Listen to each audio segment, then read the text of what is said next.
Assalamualaikum warahmatullahi wabarakatuh. Perkenalkan, nama saya Tio Andri Prayoga, NPM 2001061038 dari Prodi D3 Akuntansi. Di sini saya akan menjelaskan mengenai prosedur penggajian yang berjalan. Pertama-tama, yaitu dimulai dari bagian karyawan. Bagian karyawan memberikan data karyawan ke bagian bendahara. Kemudian bagian bendahara setelah menerima data karyawan dari bagian karyawan, melakukan pemrosesan data karyawan tersebut.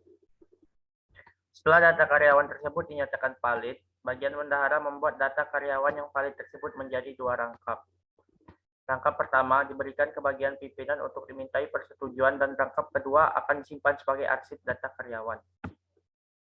Kemudian bagian pimpinan, data karyawan yang valid oleh bagian bendahara akan dimintai persetujuan oleh bagian pimpinan.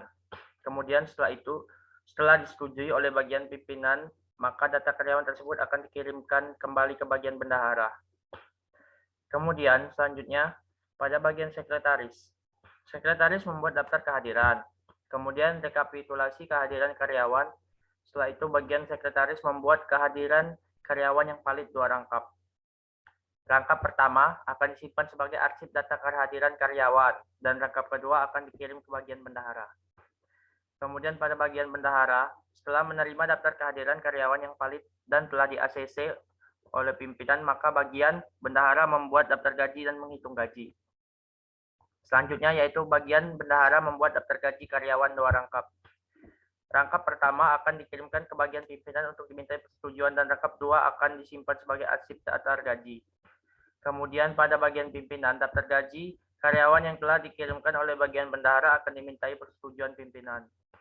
Kemudian, setelah pimpinan menyetujui daftar gaji karyawan tersebut, maka daftar tersebut akan dikirimkan kembali ke bagian bendahara. Kemudian, setelah bendahara menerima persetujuan daftar gaji karyawan dari pimpinan, maka bagian bendahara membuat slip gaji dan melakukan transaksi penggajian. Selanjutnya, bagian bendahara membuat slip gaji 2 rangkap.